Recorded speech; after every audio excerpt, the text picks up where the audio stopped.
Hey folks, it's Lee and Teresa from Stringfield Ridge Farm. We are doing a collaboration that we were tagged in by James at Old School with a Modern Twist. James is a good old fella. I've been watching him for a couple of years, and we've commented back and forth on each other's videos, and he is just an all-around good old fella. Him and Brenda, they do a lot of videos on gardening, and he does some wonderful woodworking, and they always have a big nice garden, and he always shows some of his woodworking skills. And he built a cute little camper that I just adore. And so y'all go check out James at Old School with a Modern Twist. He tagged us in this video, and he was tagged by Bluegrass Bushcraft. So y'all go check out those two channels and any others that are in this collaboration. I know that Danny at Deep South Homestead done this video. Y'all go check those out. The video consists of what would you do, family and friends in a SHTF situation. And so me and Lee have kind of discussed these questions, and we have discussed prepping and the SHTF situation a lot of times amongst ourselves. So as far as family, that's the question number one. Question number one is, have you talked to family about SHTF? And I would say that we have a little bit. Yeah, a little bit we have. Mostly amongst ourselves. Right. And we have a plan. I mean, they pretty much know that if it happens, they need to come here, so. Yeah, we have a lot of, well, especially Lee.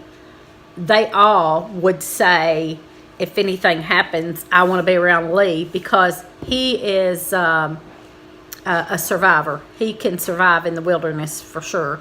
He's got a lot of skills, and he flint knaps and makes arrows and arrowheads and bows and arrows, and he could come up with the weapons. And he would be able to make a quick shelter out in the woods on a dime. No problem. He's made teepees and wigwams and all kinds of different things. But he would be the survivor man. Everybody would want to come be around Lee, because he would be the for sure survivor guy. So we have maybe talked to him a little bit. We haven't really discussed with some of the kids, because some of them are really not on that page and kind of think that's conspiracy theory or something. I don't know.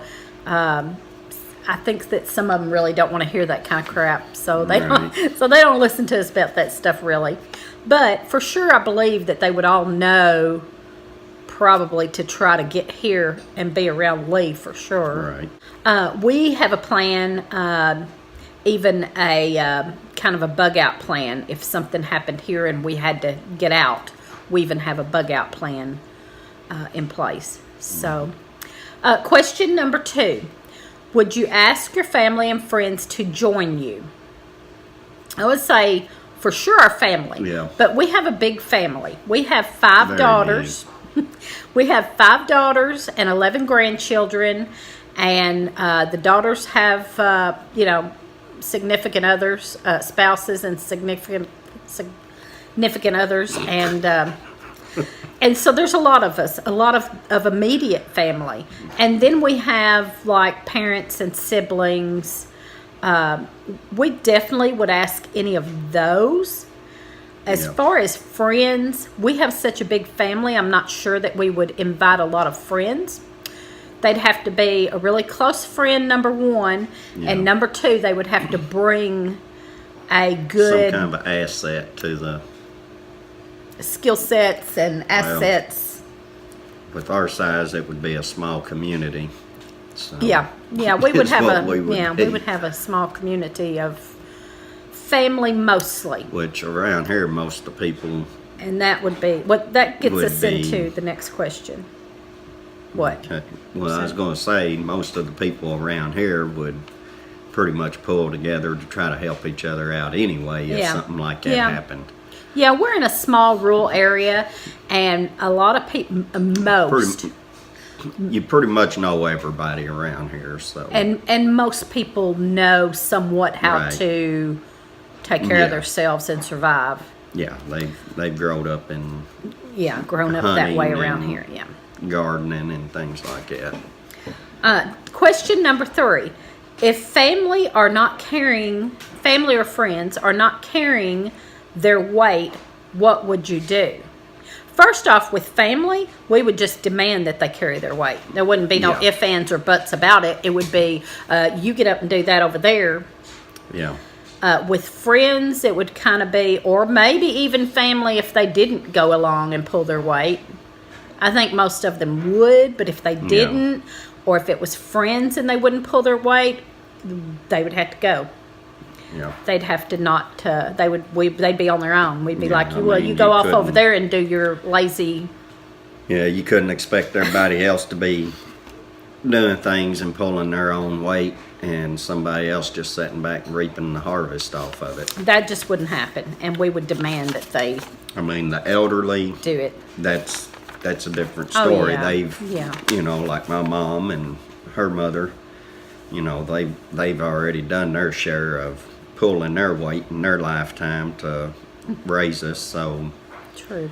I mean, Good point. they would just be there to talk. So, amongst Tell one us another. about the good old days. Yeah. Yeah. Yeah. So, Okay. Question number 4: if food and game were scarce, what would you do in the SHTF situation? you would have to do a lot of foraging for wild plants, and I mean, there's a lot of wild edible plants that people just normally think of as, Weeds you know, or- just weeds or just a nuisance out there, and is actually, you know, very nutritious foods that you can collect. I mean, you've got to know your plants. We know a on lot that. of them. We both together. We know a lot of things. I know a lot of like weeds and things, and he knows a lot of more of the trees and Right. and I mean, things. And I mean, we we hunt got mushrooms and Nuts and berries. I mean, it'd basically be, if it was scarce, it'd basically be going back basically to the Stone Age of the hunter-gatherers. So, I mean, we definitely would be you just have hunter to, gatherers. when you did find an abundance of some kind of food, you would have to dry it, and that way you know that you would have a source of food for a little bit later on when you didn't have it. But in the area that we're at, like she was going back to a while ago, it's a rural area where the first lake is a mile down the road in what we call the Barlow Bottoms. It's only probably 5 miles to the Ohio River, so there's hundreds of acres of just woods and lakes in this area that is within a walking distance that you could go fishing. Then there's no telling how many ponds within a walking distance of us that is stocked full of fish that, you know, yes, you can run a shortage on them if they start dying out, but I don't think we will actually have to worry about a shortage of wild game or anything. I wouldn't think so. 'cause But we also heck, we know a lot of got foraging. squirrels, coons, possums, anything like that. And if I have to, I'll kill a snake and eat it. True. Yes, So. we have. That's actually happened.